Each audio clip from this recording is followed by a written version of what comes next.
Going on, guys? United Gaming back with another MLB The Show 21 video, and in today's video we are going to be going over all of my monthly award predictions for the month of August. We are going to be getting monthly August awards in a few days.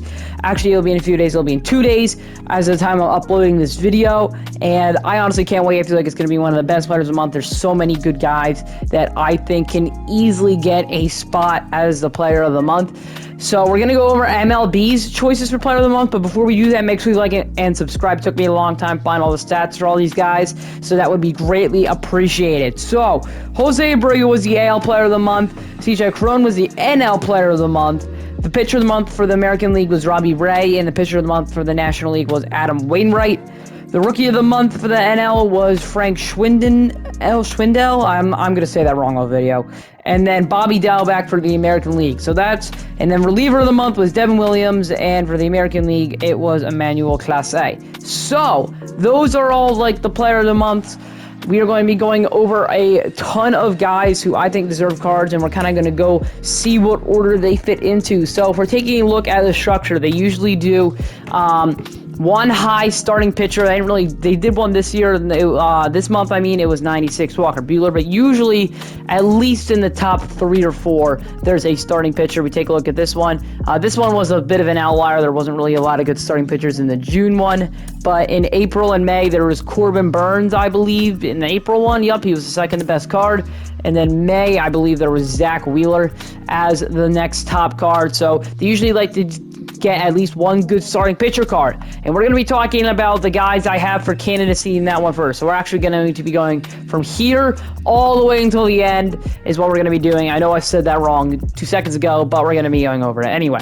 So the first guy I think is going to be getting a card is going to be Blake Snell. He had an insane old Blake Snell type month with a 1.72 ERA, 54 strikeouts, 36 innings pitched, and 12 walks. He was very much looking like old Blake Snell from the Rays. He's been having a very bad year, but he definitely stepped it up this month. So, Snell, I do think he's going to get the lower overall card despite having one of the best pitcher months, and it's not even close because they don't want to make a good glitchy Blake Snell, because usually Blake Snell cards can be pretty glitchy. He has an odd windup and he can usually throw some people off, so they probably don't want to make him too kind of broken. And I also, if they fix his windup, I'm not sure if they fix his windup, but if they did, that means that he's not going to be as good. So it's either just give him low overall card so he can't be good, and give him a low overall card because he won't be good. It's kind of in that area. So moving on, I think we're going to go with my second guy, and that is going to be, we're going to go with Logan Webb. We're going to go with another pitcher. I feel like he had a great month. 1.41 ERA, 38 innings pitched, 41 strikeouts. Now, he was more of a pitch of contact. He gave up a lot of base hits. I don't think he'll have a very good card. I feel like the hits and K's prime will be pretty low, and that's why his overall will be kind of down there unless they boost it, because he did give up a lot of hits, but he was very good at run prevention. But sadly, that doesn't matter much in the show. So we're going to be moving on from Logan Webb. You could intertwine him with Blake Snell. It doesn't really matter. You'd probably still be on the correct pace. The next guy I'm going to pick is going to be Jose Ramirez. He had a good power outburst month. 273 batting average, 350 OBP with a 629 slugging, and 977 OPS, 9 home runs, 22 RBIs. I see him getting a about 95-ish type card. I feel like it'll be very similar to his finest flashback from the Prestige program last year, for those of you who remember that card. Really good power against righties, probably some good power against lefties as well. The contact will likely be a little bit lower, but I can see this being a J-Ram with a very good power surge, and I wouldn't mind it. I personally hate J-Ram cards, but if you like them, he's definitely going to be kind of glitchy with a good surge of power. All right, next guy is going to be the relief pitcher that they usually do, and I'm going with Jordan Romano. I'm sorry, all Blue Jays fans. I pronounced that name wrong a million times. I'm going to keep pronouncing the name wrong. But he had a 1.42 ERA, 21 strikeouts, 3 walks, and a 14.9 strikeouts per 9. That's good enough for me. I know he wasn't the NL or AL reliever of the month, but sometimes you got to think outside the box a little. You don't always have like the same guy be the Player of the Month. You sometimes don't even see them in the program, and I don't think the AL Player of the Month is actually going to be in the program. We'll get to that later. So, I feel like he'll be in like the 40 spot, kind of in the middle of the pack, because there's usually like where they like to put their relievers, except for July. That's the only time they haven't. They usually do at least one reliever card, and they usually put it somewhere in the middle, like this Ryan Presley. That card's kind of chilling in the middle. You got May. I don't know which card is chilling in the middle. You got Ryan Tepera. He's just kind of in the middle. He's just kind of there. You got April. You got Matt Barnes kind of chilling in the middle. Usually in the 50 to 40 range, you're seeing the relievers. So expect another type of situation with that. So we are going to be basically got to stick them somewhere. Got to stick the reliever somewhere, and that's where we're sticking them. So the next guy, 50. I'm going to be going with Paul Goldschmidt. He had a very good month. He hasn't looked exactly like Paul Goldschmidt from the D-backs, but this month was very close. 5 home runs, 24 RBIs, 350 batting average, 402 on base percentage with a 602 slugging, and a 1.004 OPS. He was crushing the baseball. I don't think he'll get a high overall card because I think they want to save a better overall Paul Goldschmidt for like a 99, for like a D-back slashback card. I would personally love that more than I would just like a good player of the month Cardinals card. I'd much rather a Paul Goldschmidt D-backs card. Personally, he's still a force to be reckoned with. I can still easily see him getting a good card. And there's tons of good pitchers coming up too. There's a lot of good guys that will showcase their skills this month. And it's hard to really rank them because there were just so many good guys. But I feel like Goldschmidt, even with the insane month he had, is going to kind of have to stay around here-ish.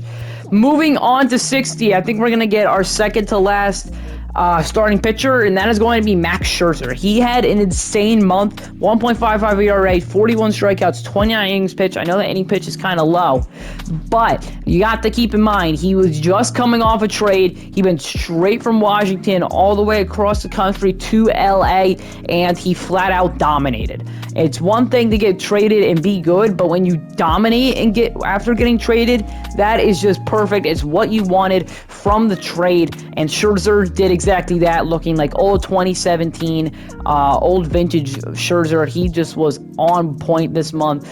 I mean, he even has, I think he has more strikeouts than Logan Webb, actually. And yeah, he's the same amount of strikeouts than Logan Webb. And Logan Webb had 10 more innings pitched. He was a strikeout machine. Scherzer was on point this month. I feel like he deserves a good card, but not the 99, because they want to save the 99 Max Scherzer for like a flashback type card. They always like to do that. Maybe a no-hitter milestone would be good. But Max Scherzer nonetheless, I know a lot of people aren't thinking him, but he had an insane month, and you can't just ignore it. The next guy is going to be Starling Marte. He had a ridiculously underrated good month.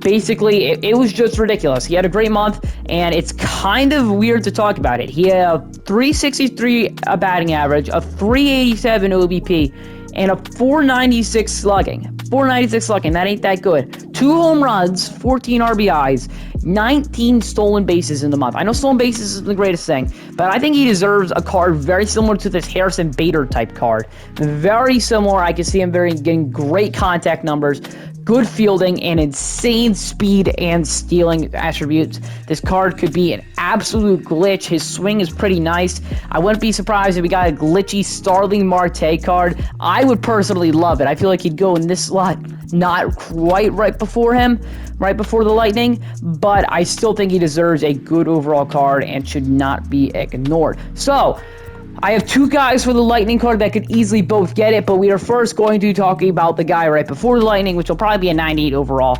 And I haven't talked about the rookie yet. There's always a rookie that always gets a Player of the Month card, and usually it's pretty low overall. But this time, I think it'll be a high overall in Frank Schwindel. I said that name wrong. We're just going to call him Frank for the rest of the video. 344 batting average with a 394 on base percentage and a 635 slugging, OPS of 1.030, 6 home runs, 18 RBIs. He crushed the baseball. All Cubs fans have something to cheer about after Bryant, Rizzo, and Baez all leaving during the trade block, and he stepped up, and the Cubs haven't actually been that bad. They probably could have made the playoffs if they just stopped sucking after the no-hitter. I'm not even going to lie to you guys. Schwindel, Frank deserves a good card, and they usually give it to a rookie, and this is the rookie I'm thinking. I think it'll be the best rookie player of the month card we will get all year. Frank, well deserved. So, the lightning card, it's between two guys, the NL player of the month and the AL pitcher of the month, CJ Cron and Robbie Ray. Both of these guys' months were ridiculous. CJ Cron, 387 batting average, 463 OBP, and an 828 slugging. Let me repeat that, 828 slugging. What is that? That is ridiculous. So, 11 home runs, 24 RBIs, and a 1.291 OPS. He was just crushing baseballs. Say all you want about Coors, I do not care. Robbie Ray, on the other hand, 1.79 ERA, 52 strikeouts, 11.4 strikeouts per 9, 8 walks, and 41 innings pitch. He will be going diamond on Friday. If he doesn't, I want a serious talk with SDS. Like, a serious talk. We are going to start a riot if both these guys aren't diamonds on Friday. Anyway, you could give it to either one of them, and I wouldn't call you crazy, but I do think it more realistically will go to CJ Cron. I know that's another first baseman, but you gotta keep in mind, CJ Cron would probably rival Vlad Guerrero Jr. for the best first baseman in the game, and I'm not even trying to be biased. I love CJ Cron's swing. I love him in this game, so I'm super hoping he gets the lightning card. If he's not getting the lightning card, he's getting the second best card, and if Robbie Ray's not getting the lightning card, he's getting the second best card, and we're probably taking out either Logan Webb or Blake Snell in this program. So, those guys are definitely both deserving. Let me know what you guys think. I'm going to give some honorable mentions of guys that I should have mentioned but aren't going to get cards. Harper, Judge, Stanton, Abreu, Perez. They all have high overall diamond cards, and in Abreu's case, he already has the 93 player of the month, and I don't think he deserves the lightning. I don't think they'll give him 2 base player of the month cards. So those are the guys I just wanted to talk about who won't get good cards, but they're definitely deserving. They definitely need to be remembered for having a great August month. Anyway, I'm UI Gaming. I'll see you in the next one. Peace. Thanks so much for watching.